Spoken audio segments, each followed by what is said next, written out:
Nama saya Asnudin Alisido, alamat Desa Lompio.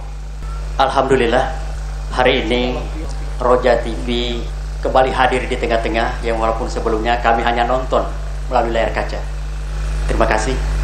Sekitar 2 bulan yang lalu, Pasigala, Palu, Sigi, dan Donggala diterpa bencana yang pada waktu terjadi, pasca terjadi, kami tanyakan kepada orang-orang yang lebih usia dari kami, adakah bencana yang sedahsyat ini Bapak Ibu rasakan? Seumur saya nak, bahkan ada yang umur 105 tahun, belum ada. Yang saya ingin tanyakan menjadi poin pertanyaan saya, bagaimana mengaitkan antara pemahaman kita, antara kodrat Allah menentukan kapan terjadi bencana itu dengan ulah manusia. Satu sisi bahwa likuifaksi, tsunami, dan macam-macam kejadian bencana alam yang bisa diterangkan secara ilmiah, pergerakan tanah, air laut yang meluap dan semacamnya di satu sisi, dan bagaimana menerangkan bahwa itu semua terjadi akibat daripada tangan-tangan manusia sendiri. Hubungan di antara kedua ini mohon penjelasan. Terima kasih. Assalamualaikum warahmatullahi wabarakatuh. Waalaikumsalam warahmatullahi wabarakatuh. Terima kasih Bapak atas pertanyaannya. Jazakallah khairan dan kepada Ustaz kami persilahkan. Bismillah walhamdulillah wassalatu wassalamu ala Rasulillah. Jazakumullahu khairan kepada Bapak yang telah bertanya. Dan dari tadi saya katakan desanya Desa Lompia, yang benar Lompio, betul ya? Ya. Mohon maaf salah penyebutan.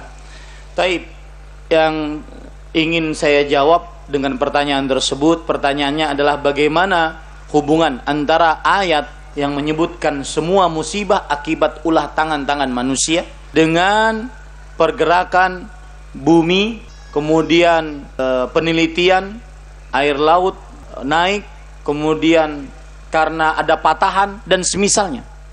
Maka jawabannya mudah, bahwa pergerakan itu tidak akan terjadi kecuali ulah-ulah tangan manusia. Begitu cara memahaminya. Ulah-ulah tangan manusia itulah yang membuat keadaan dengan segala macam penelitian secara ilmiah tadi.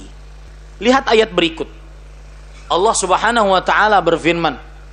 Ini ayat sering disalahpahami oleh sebagian manusia. Allah Subhanahu wa taala berfirman, "Innallaha la yughayyiru ma biqaumin hatta yughayyiru ma bi anfusihim." Sesungguhnya Allah Subhanahu wa taala tidak merubah suatu kaum sampai mereka merubah diri mereka sendiri. Surat Ar-Ra'd ayat 11. Apa maksud ayat ini? Sebagian orang menganggap bahwasanya ayat ini, ayo kamu bekerja agar dapat rezeki. Allah tidak akan merubah suatu kaum sampai kaum itu merubah diri mereka sendiri. Ayo kamu menikah sampai kamu punya anak. Allah tidak akan merubah suatu kaum sampai kamu merubah diri kamu sendiri. Pemahaman ini keliru. Pemahaman yang benar adalah suatu negara, suatu daerah, suatu desa yang asalnya aman, nyaman, tentram, tidak akan berubah nikmat ini sampai penduduknya sendiri yang merubahnya dengan maksiat. Paham maksud saya? Itu pemahaman yang benar terhadap ayat tersebut.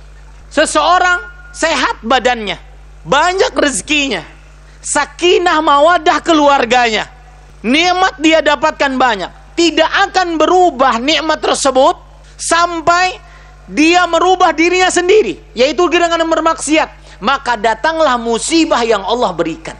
Jadi jawaban terhadap apa yang Bapak tanyakan, apa hubungan ayat dengan penelitian ilmiah? Jawabannya adalah penelitian ilmiah tersebut akibat ulah-ulah tangan manusia. Lempengan bergerak, air laut naik, kemudian angin bergerak kencang, itu akibat ulah-ulah tangan manusia. Bisa dipahami Pak? Nah, mudah-mudahan kita semakin yakin bahwasanya penyebab utama dan pertama adalah musibah adalah dosa dan maksiat. Maka jauhi dosa dan maksiat besar ataupun kecilnya. Wallahu a'lam. Nah,